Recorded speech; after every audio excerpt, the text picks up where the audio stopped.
Hi guys, मेरा नाम है साहिल खन्ना और आज की वीडियो शुरू करते हैं। सबसे पहली न्यूज है, आरबीआई ने चैतन्य इंडिया फन क्रेडिट की एप्लीकेशन को कर दिया है रिजेक्ट यूनिवर्सल बैंकिंग लाइसेंस के लिए। तो बेसिकली ये सचिन बंसल बैक्ड कंपनी है, नावी ग्रुप के अंडर ये आते हैं और ये चाहते थे कि अपने आप को फुल सर्विस बैंकिंग प्लेटफॉर्म बना सके, पर ऐसा नहीं हो पाया है। अभी कुछ टाइम पहले खबरों के अंदर था कि नावी ग्रुप अपना आईपीओ निकालने वाली है, पर अब वो दिक्कतों में दिख रहा है क्योंकि रूल्स के हिसाब से 3 साल वेट करना पड़ता है अगर आपको रिजेक्ट कर दिया जाता है इस लाइसेंस से। अगली खबर बीपीसीएल की है। तो कुछ टाइम से खबरें आ रही थी कि गवर्नमेंट अपने 52.89% शेयर्स बेच सकती है, पर अभी तक गवर्नमेंट को बायर्स नहीं मिले हैं। तो अब सुनने में ये आ रहा है कि गवर्नमेंट 20 से 25% तक अपने शेयर्स बेचेगी। अभी एग्जिस्टिंग जो लोग हैं उनको बेचने की कोशिश करेगी। तो गवर्नमेंट ने कुछ टाइम पहले अनाउंस किया था कि वो बहुत सारी अपनी चीजों को बेचेंगे और वहां से पैसा रेस करेंगे हमारी इकोनॉमी को रिवाइव करने के लिए, क्योंकि गवर्नमेंट को पैसों की बहुत ज्यादा जरूरत है। पर जब से अनाउंस किया है तब से ये सारा प्रोसेस बहुत ज्यादा स्लो चल रहा है। पहले कोविड आ गया, फिर वॉर आ गई, फिर इकोनॉमिक कंडीशन आ गई और इस टाइम पे जो उनके अच्छे एसेट्स थे जहां से वो अच्छा पैसा निकाल सकते थे वहां से भी पैसा नहीं मिल रहा है। एलॉन मस्क ने कहा ट्विटर डील अब नहीं हो सकती जब तक ट्विटर के सीईओ पब्लिकली नहीं बोलेंगे कि 5% से कम या फिर 5% तक ही है फेक अकाउंट्स ट्विटर के ऊपर। कुछ टाइम पहले एलॉन मस्क ने मियामी के टेक कॉन्फ्रेंस के अंदर बोला कि ट्विटर के पास में 20% से ज्यादा फेक और स्पैमी अकाउंट्स है। अब ट्विटर की तरफ से तो यही आता है कि 5% से ज्यादा नहीं है। अब देखते हैं क्या होता है क्या नहीं होता है। बहुत टाइम से ये डील अटकी हुई है। एलॉन मस्क ने कहा था कि मैं ट्विटर लूंगा, पर फाइनली नहीं लिया है, डिले कर दिया है, कह के कि आपने जो डेटा रिवील किया था वो गलत किया था। एलॉन मस्क का कहना है कि वो उस ऑडियंस को मोनेटाइज करना चाहते हैं, वो ट्विटर का बिजनेस मॉडल थोड़ा सा चेंज करना चाहते हैं। सिकोया ने अपना $2.8 बिलियन का इंडिया और साउथ ईस्ट एशिया का फंड रोक दिया है। इनसाइडर्स के हिसाब से सिकोया कैपिटल अब पैसा रेज नहीं करेगा क्योंकि इंडिया और साउथ ईस्ट एशिया के अंदर बहुत सारी फाइनेंशियल इरेगुलेटरीज आ रही है, कॉर्पोरेट गवर्नेंस के इश्यूज आ रहे हैं। इसके चक्कर में बहुत ज्यादा इशू हो रहा है। अभी कुछ टाइम पहले हमने देखा था अश्नीर ग्रोवर जी वाला सीन। अब बहुत सारी कंपनीज का मतलब और भी कंपनीज इसके अंदर आ सकती है जो कि पब्लिकली नहीं आई है। सिकोया लिमिटेड पार्टनर्स ने ये नोटिफाई कर दिया है ईमेल के थ्रू। तो इसकी वजह से इम्पैक्ट क्या पड़ सकता है? इसकी वजह से स्टार्टअप्स के अंदर फंड सूख सकते हैं, स्टार्टअप्स को फंड्स नहीं मिलेंगे आने वाले कुछ टाइम के अंदर। पहला इकोनॉमिक मेल्टडाउन चल रहा है, ग्लोबल रिसेशन की तरफ जा रहे हैं हम। आईपीओ जो निकल रहे हैं स्टार्टअप्स के वो अच्छा परफॉर्म नहीं कर रहे हैं। पब्लिक का भी बिलीव आईपीओ से थोड़ा सा दूर होता जा रहा है। तो अगर इन्वेस्टर्स को पैसा कमाना है तो उनके पास में यही ऑप्शन है कि वो अच्छी कंपनीज में इन्वेस्ट करे, अच्छी कंपनीज जो कि प्रॉफिटेबल हो सके जल्दी रिलेटिव टाइम पे, और लोग उसमें इन्वेस्ट करना भी पसंद करें। तो ये देखने वाली बात रहेगी कि आने वाला 1 साल स्टार्टअप इकोसिस्टम में कैसा रहता है, क्या फंड्स मिलते हैं। जिस तेजी से अभी हमको यूनिकॉर्न्स मिले हैं, क्या उस तेजी से यूनिकॉर्न्स हमको मिल पाते हैं या फिर नहीं मिल पाते हैं। नावी टेक्नोलॉजीज जो अपना आईपीओ निकालने वाले थे, अब वो पब्लिक बॉन्ड के थ्रू 600 करोड़ रुपया रेस करेंगे। ये इंडिया में पहली बार होने वाला है कि कोई फिनटेक बिजनेस इस तरीके से पैसा रेस करेगा। नावी ने अपना रिसेंटली डीआरएचपी अपडेट किया है। इसके हिसाब से ये 300 करोड़ रुपया रेस करेंगे और 300 करोड़ का ऑप्शन रखा गया है अगर ओवर सब्सक्रिप्शन आता है तो टोटल 60 लाख एनसीडीज इशू करे जाएंगे 600 करोड़ रेस करने के लिए। कल की मार्केट पॉजिटिव बंद हुई और मार्केट बंद होने की वजह से इन्वेस्टर्स को 12 लाख करोड़ से ऊपर का प्रॉफिट हुआ। बीएससी 2.54% ऊपर रहा। अप्रैल के महीने में होलसेल इन्फ्लेशन 15.08% पे पहुंचा। गवर्नमेंट की फिगर्स के हिसाब से ये फिर से बढ़ता हुआ हमको दिखाई दिया है।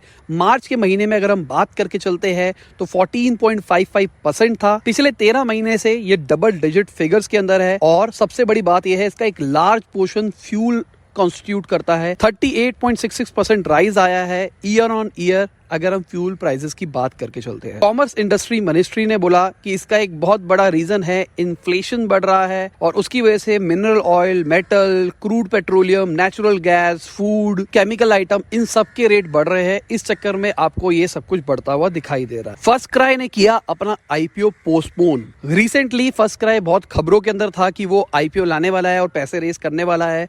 पहले कहा जा रहा था $600 से $700 मिलियन रेस किया जाएगा।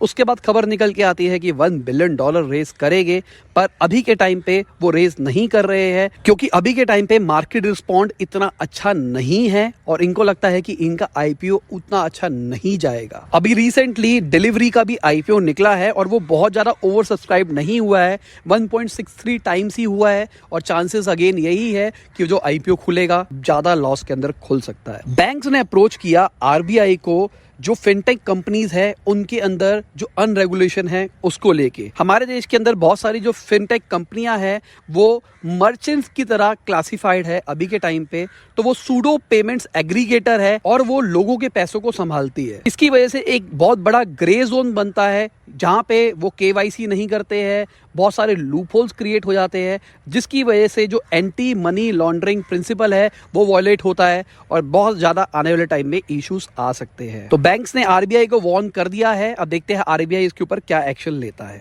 नावी ग्रुप की बैंकिंग एप्लीकेशन रिजेक्ट होने के बाद संचित बंसल ने बोला कि अभी सब कुछ एंड नहीं हो गया है। उन्होंने एक प्रेस कॉन्फ्रेंस में आके क्लियर किया एनसीडीज के बारे में, नॉन कन्वर्टेबल डेट ऑफरिंग, जहां से वो तकरीबन 600 करोड़ रुपया रेज करेंगे। उन्होंने ये भी क्लियर किया अभी आरबीआई से कोई भी रिटर्न कम्युनिकेशन हमारे पास में नहीं आया है, जब आएगा तब हम देखेंगे कि हम कैसे उसको सुधार सकते हैं।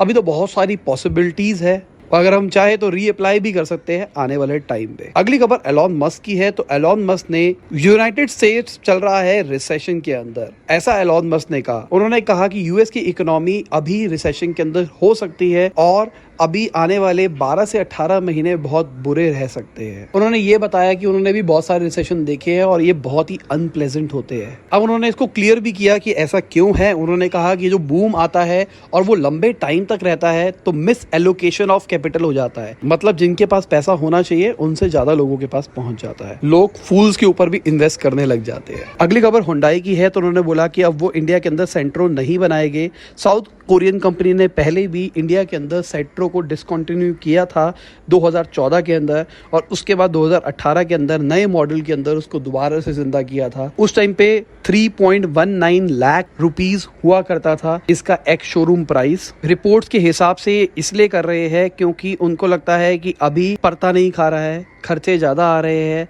सेल उतनी ज्यादा नहीं हो रही है, पर अभी तक कंपनी की तरफ से ऑफिशियल स्टेटमेंट नहीं आई है। माइक्रोसॉफ्ट ने कहा कि जो उनका मेरिट बेस पे रेस बजट है वो 3 गुना बढ़ेगा। कंपनी ने अपने सारे एम्प्लॉयज को एक बहुत बड़ी खुशखबरी दी कि अब स्टॉक ऑप्शंस में वो 20% का इंक्रीमेंट लेके आ रहे हैं। माइक्रोसॉफ्ट के सीईओ सत्य नाडेला जी ने मेल के थ्रू ये सब कुछ बताया। जितनी भी बड़ी कंपनी है वो अक्सर ये चीज करती है अपने अच्छे टैलेंटेड एम्प्लॉयज को रिटेन करने के लिए।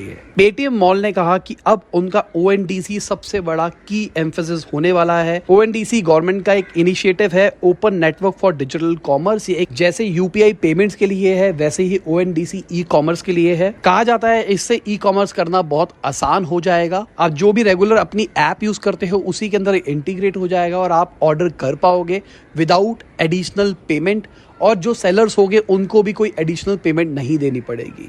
अब पेटीएम ने कहा है उनका फोकस मेजर रहने वाला एक्सपोर्ट के ऊपर और वो इससे मार्केट कैप्चर कर सकते हैं। एक चीज मैं क्लियर करना चाहूंगा, जो कंपनी है 197 कम्युनिकेशन लिमिटेड जिसका अभी आईपीओ आया था जो कि पेटीएम के नाम से जाना जाता है, पेटीएम मॉल उसका पार्ट नहीं है, वो एकदम अलग कंपनी है। नाम सेम होने का मतलब ये नहीं है कि अगर ओएनडीसी आने वाले टाइम में एक्सेल करता है तो आपका जो पेटीएम का शेयर का प्राइस है वो भी बढ़ेगा। रिपोर्ट्स के हिसाब से आरबीआई ने 6 एप्लीकेशंस को ही सिलेक्ट किया है। टोटल 11 एप्लीकेशन आई थी स्मॉल फाइनेंस बैंक लाइसेंस के लिए। नावी ग्रुप की कंपनी को भी रिजेक्ट कर दिया गया है इसके ऊपर। अगली खबर जो इंडिया के चीफ इकोनॉमिक एडवाइजर है वी अनंता नागेश्वरन, उन्होंने बोला कि वो बहुत ज्यादा ऑप्टिमिस्टिक है इंडिया के इकोनॉमिक ग्रोथ को लेके। मतलब उनका कहना है कि आने वाले टाइम में इंडिया बहुत ज्यादा तेजी से ग्रो कर सकती है।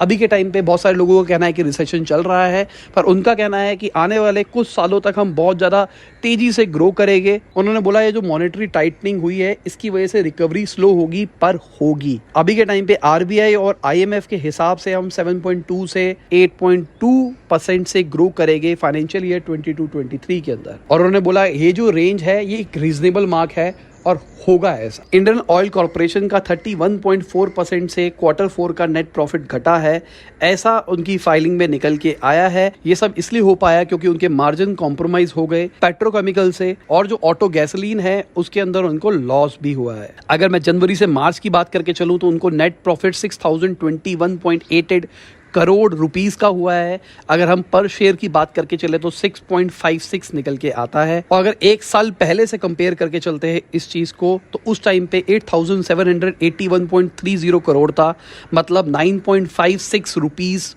पर शेयर। और जिनको नहीं पता उनको बता देता हूं, इंडियन ऑयल कंपनी सबसे बड़ी कंपनी है इंडिया की। अप्रैल 2021 से मार्च 2022 की अगर हम बात करके चलते हैं इन टर्म्स ऑफ इनकम, उन्होंने तकरीबन $96 बिलियन की इनकम करी।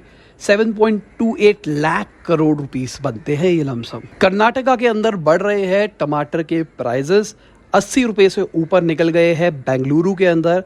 अभी कुछ टाइम पहले ही फार्मर्स ने प्रोटेस्ट किया था, वो रोड पे आ गए थे, उन्होंने टमाटर रोड पे फेंके थे कि उनको सही प्राइजेस नहीं मिल रहे हैं। आज फार्मर बहुत खुश है, पर वहाँ के लोग बहुत ज़्यादा परेशान है। कहा जा रहा है कि कई जगह पे तो 100 रुपये किलो से भी ऊपर के रेट निकल रहे हैं। पर जो horticulture producer corporative marketing and processing society है, उन्होंने बोला कि अभी हमारा प्राइस सोसाइटी के हिसाब से 75 रुपीस पर किलो का रेट है। नीति आयोग के जो सीईओ है अमिताभ कांत जी, उन्होंने बताया कि इंडिया 8 से 9% तक ग्रो करेगी आने वाले 30 सालों तक। वायरस सिचुएशन ने हमको थोड़ा सा रोका, पर इंडिया ने बहुत ही अच्छे तरीके से रिबाउंड किया है। उन्होंने कहा कि गवर्नमेंट की जो पब्लिक पॉलिसीज है वो बहुत बड़ा रोल प्ले करेगी। उनको प्राइवेट सेक्टर के ऊपर काम करना पड़ेगा अगर वो आगे बढ़ाना चाहते हैं। उन्होंने बोला कि गवर्नमेंट को फोकस करना पड़ेगा एजुकेशन, हेल्थ और न्यूट्रिशन के ऊपर। बीएससी को मिल रहे हैं अपने नए चेयरमैन, एसएस मुंद्रा जल्दी ज्वाइन करेंगे और वो रिप्लेस करेंगे जस्टिस विक्रमाजीत सेन को। बीएससी ने ये बताया अपनी एनएससी फाइलिंग के अंदर। मुंद्रा जी ने जुलाई 2017 के अंदर आरबीआई के डिप्टी गवर्नर की पोस्ट छोड़ी थी। वहां उन्होंने 3 साल काम किया था। अगर उससे पहले की बात करके चले तो वो मैनेजिंग डायरेक्टर और चेयरमैन थे बैंक ऑफ बड़ौदा के। वहां पे वो रिटायर हुए जुलाई 2014 के अंदर। जीरोधा के सीईओ नितिन कामत जी ने बताया कि इंडिया के पास में 10 से 15 करोड़ ही फिनटेक यूजर्स है। उन्होंने पूरी कैलकुलेशन समझाई कि अगर हम इंडिया के अंदर लेके चले तो इंडिया का 10 से 15 करोड़ का ही user base overall fintech industry के अंदर आता है। उन्होंने ये वाली कैलकुलेशन समझाई कि अगर हम इंडिया के अंदर यूपीआई यूजर्स को लेके चलते हैं तो वो 20 से 30 करोड़ तक के है, और उसमें से सिर्फ आधे ही फिनटेक यूज करते होंगे। तो आंकड़ा निकल के आता है 10 से 15 करोड़ तक का। तो उन्होंने बताया पूरी मार्केट 10 से 50 मिलियन डॉलर की है। उन्होंने साथ में ये भी बताया जो कंपनियां बहुत ज्यादा स्पेंड करती है क्लाइंट एक्विजिशन के ऊपर या फिर लेबर कॉस्ट के ऊपर, उनके लिए बहुत ज्यादा मुश्किल हो जाएगा आने वाले टेक हायरिंग बूम को टैकल करना। पीएम मोदी ने बताया टेलीकम्युनिकेशन इंडस्ट्री के अंदर कंपटीशन की वजह से जो प्राइसेस है वो डाउन आए हैं। आज अगर हम बात करें जियो रेवोल्यूशन की वजह से आज सबके पास में इंटरनेट आ गया है, बहुत ही चीप प्राइसेस के अंदर हमको इंटरनेट मिल पाता है। मोदी जी ने यहाँ पे बताया कि हमको 3G से बहुत ज्यादा फायदा हुआ, उसके बाद 4G आया, उसके बाद 5G आ रहा है और आने वाले टाइम में 6G आएगा। उन्होंने बोला ये डेकेड खत्म होते होते हमको 6G एनरोल करना है कंट्री के अंदर और 5G इमीडिएटली करना है जितना जल्दी हो सकता है। इसकी वजह से $500 मिलियन से ऊपर की हमारी इकोनॉमिक राइज आ सकता है आने वाले 15 सालों के अंदर। रिलायंस अब प्लान कर रहा है सोलर, 5G और रिटेल के अंदर आने वाले टाइम में एक्सपेंड करने के लिए। रिलायंस ने गीगा प्लांट्स बनाए हैं, रिलायंस ग्रीन हाइड्रोजन के ऊपर काम कर रहा है, स्टोरेज बैटरीज के ऊपर काम कर रहा है, सोलर सेल के ऊपर काम कर रहा है, आपके घर में 5G इंटरनेट और फाइबर पहुंचा रहा है। अभी रिसेंटली 5G और फाइबर के ऊपर उन्होंने बहुत बड़ी इन्वेस्टमेंट करी है। ये सब मैं नहीं कह रहा हूँ, ये सब जियो के प्रेसिडेंट किरण थॉमस जी ने बोला और उन्होंने ये भी बताया कि आने वाले टाइम में हम कंटिन्यू रखेंगे अपनी इन्वेस्टमेंट और अपने पोर्टफोलियो ब्रांड्स को और प्रोडक्ट्स को आने वाले टाइम में इंक्रीज करते जाएंगे। और अगर हम रिलायंस जियो के चीफ फाइनेंशियल ऑफिसर की बात मान के चले तो उनके हिसाब से रिलायंस रिटेल के 15,000 से ज्यादा स्टोर्स का माइलस्टोन कंप्लीट हो चुका है। और इसी के साथ आज की बिजनेस खत्म होती है। उम्मीद करता हूं आपको मजा आया होगा। लाइक कर देना, शेयर कर